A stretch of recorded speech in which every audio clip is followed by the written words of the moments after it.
passer du discours direct au discours rapporté en français, c'est un peu comme déchiffrer un code secret. Les mots changent, les temps des verbes se transforment, mais une fois qu'on a les clés, eh bien tout s'éclaire. Alors partons ensemble à la découverte de ce mécanisme. Regardez bien cet exemple. À gauche, on a les mots exacts, la citation pure. À droite, c'est la même idée, mais racontée, intégrée dans un récit. On voit tout de suite que des choses ont bougé, les pronoms, les temps, et même les indications de lieu et de temps. C'est cette transformation qu'on va décortiquer. La grande question, c'est donc comment ça marche, quelles sont les règles du jeu, les clés qui permettent cette métamorphose.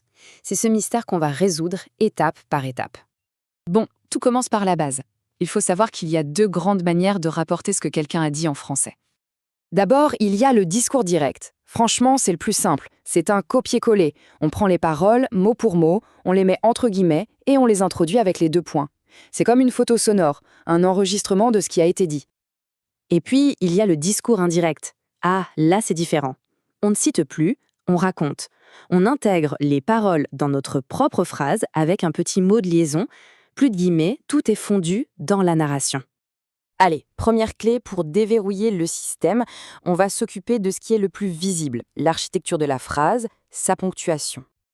En fait, c'est presque un changement cosmétique. On fait le ménage. On enlève les signes qui crient « citation », c'est-à-dire les guillemets et les deux points. Et à la place, on construit un petit pont, un mot de liaison, pour connecter les deux parties de la phrase. Alors, quel mot choisir pour faire ce pont? C'est assez logique. Pour une affirmation, on utilise « que ». Pour une question fermée, où on répond par oui ou non, on utilise « si ». Pour les autres questions, on garde le mot interrogatif. Et pour un ordre, c'est « de » suivi du verbe à l'infinitif. C'est une sorte de guide de démarrage rapide. Ok, ça, c'était la mécanique de base. Maintenant, on va un peu plus en profondeur. Quand on rapporte des paroles, le narrateur change, et donc le point de vue doit changer avec lui. C'est absolument essentiel. La personne qui disait « je » n'est plus celle qui parle. Dans le récit, elle devient « il » ou « elle ». Pareil pour les possessifs. « Ma patrie » devient « sa patrie ». C'est un simple ajustement logique pour que tout soit cohérent avec le nouveau narrateur. Et cette même logique s'applique aussi aux repères dans le temps et l'espace. Si quelqu'un dit « ici » ou « demain », ces mots ne veulent dire quelque chose qu'au moment précis où ils sont prononcés. Quand on raconte ça plus tard, d'un autre endroit, il faut évidemment mettre à jour ces indications. Voici une sorte de tableau de conversion. Hier devient la veille. Demain se transforme en le lendemain. Et ici devient là ou là-bas. Ces ajustements sont indispensables pour que les coordonnées de l'histoire correspondent au moment du récit et non plus au moment de la parole originale. Attention, on arrive maintenant au cœur du réacteur. La règle la plus importante, parfois la plus délicate, mais c'est elle qui fait toute la différence. La fameuse concordance des temps. En fait, tout repose sur les épaules d'un seul verbe, celui qui introduit la parole. Le « il a dit »,« elle racontait »,« il affirmera ». C'est lui le véritable chef d'orchestre. C'est lui qui va donner le tempo pour tous les autres verbes. Et le principe est assez simple, presque binaire. On regarde ce verbe introducteur, s'il est au présent ou au futur, bonne nouvelle. On ne touche à rien, les temps des verbes de la parole rapportée restent les mêmes. Par contre, s'il est au passé, alors là, c'est obligatoire, il faut faire un saut dans le passé, décaler tous les temps d'un cran en arrière. Et comment on fait ce saut dans le passé? Le présent glisse vers l'imparfait.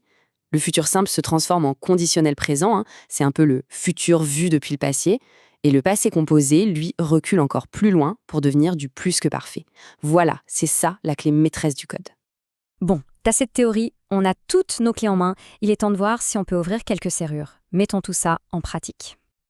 Allez, on se jette à l'eau, voici une première phrase à transformer. Voyons voir si on s'en sort.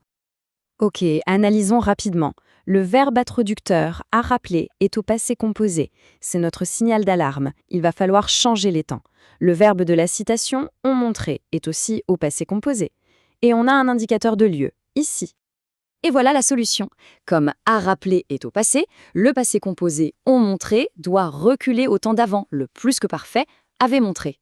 L'indicateur de lieu ici devient logiquement là. Chaque clé a joué son rôle à la perfection. Allez, un deuxième exemple pour bien s'assurer que le mécanisme est compris. Ici, on a le pack complet. Un pronom, nous, un verbe au futur, reviendront, et un indicateur de temps, demain. Et bien sûr, le verbe introducteur, à déclarer, est au passé.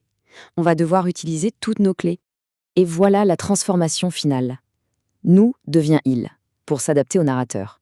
Le futur reviendront, passe au conditionnel reviendrait, notre fameux futur dans le passé. Et enfin, demain se décale pour devenir le lendemain. Le code est entièrement craqué. Au fond, maîtriser le discours rapporté, c'est plus qu'une simple règle de grammaire. C'est comprendre que les mots voyagent dans le temps et qu'en les rapportant, on les adapte à notre propre présent.